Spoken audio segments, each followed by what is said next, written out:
High, good morning. Good morning, কেমন আছো বন্ধুরা তোমরা সবাই? Welcome back to my new blog. চলে এসেছি আর একটা নতুন ব্লগ নিয়ে, তোমাদের সঙ্গে কয়েকটা ক্লিপস শেয়ার করে দেবো। আই থিঙ্ক তোমাদের ব্লগটা অবশ্যই ভালো লাগবে। ভালো লাগলে লাইক, ফলো, শেয়ার আর সাবস্ক্রাইব করে দিও। সমু বেরিয়ে যাচ্ছিল, তাই ওকে একটু এগিয়ে দিয়ে এলাম। ওর সঙ্গে যাচ্ছিল ক্যাথরিন, ওরা দুজনে মিলে যাচ্ছিল Michigan. 5000 pound lighter. Okay, we can go.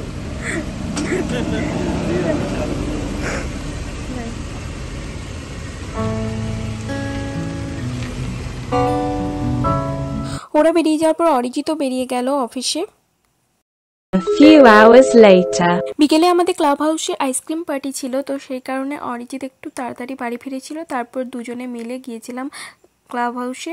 আর এই দেখো কত সুন্দর সুন্দর কত ধরনের আইসক্রিম সাজানো আছে, আর সবাই দেখো এখান থেকে সব গ্র্যাব করছে। আমরাও তাই বেশ দুটো ফ্লেভারের দুটো আইসক্রিম নিলাম দুজনে।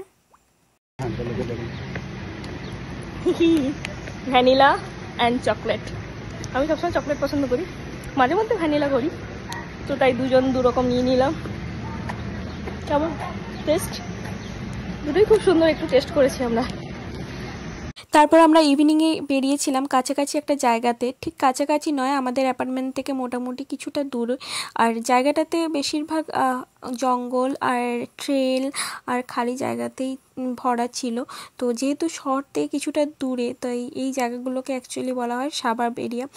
আর অনেকটা ফাঁকা জায়গা, খালি জায়গা, অনেক সময় হাঁটাচলা করতে, একটু ঘোরাফেরা করতে খুবই ভালো লাগে। অরিজিৎ এগুলো খুব পছন্দ করে। দুটো সাইডের গাছপালার মধ্য দিয়ে ট্রেলের ওপর দিয়ে হাঁটতে অরিজিৎ খুব ভালোবাসে। বাট আমার খুব একটা বেশি ভালো না লাগলেও মাঝে মধ্যে আমি পছন্দ করি মোটামুটি। তো এখানে দেখতেই পাচ্ছ অনেকেই পার্কিং করেছে, তার মানে এখানে অনেকেই আসা যাওয়া করে। এখানকার মানুষরা অ্যাকচুয়ালি এসব জায়গায় অনেকটাই পছন্দ করে, কারণ এখানে সাইক্লিং, দৌড়নো, এক্সারসাইজ এসব করা যায়, আর সবাই এগুলো করেও থাকে, তাই এরা খুবই এখানে যাতায়াত করে। আর এই ফুলগুলো দেখে আমার সর্ষে ফুলের কথা মনে পড়লো। আর এই জায়গাটা খুবই সুন্দর লাগছে, ভিউটা। সঙ্গে পেছনে এই যে দেখতেই পাচ্ছ যে ওয়াচ টাওয়ারটা।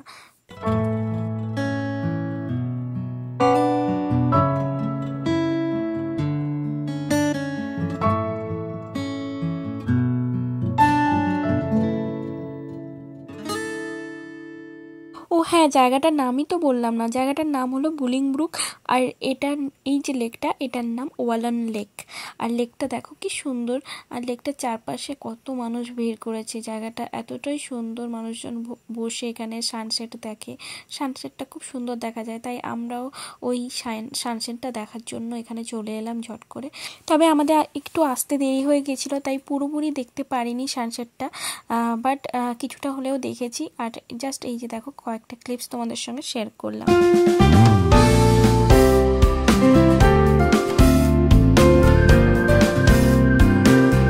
সানসেট দেখতে দেখতেই রাত হয়ে গেল, তাই আমরা তাড়াতাড়ি করে বাড়ি ফিরে এলাম।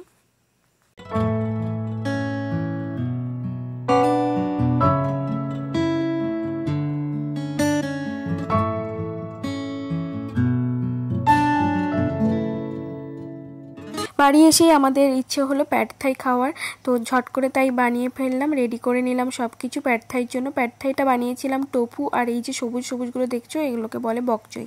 তো প্যাড থাই দুজনেরই খুব পছন্দের একটা খাবার, তাই ঝট করে বানিয়ে ফেললাম।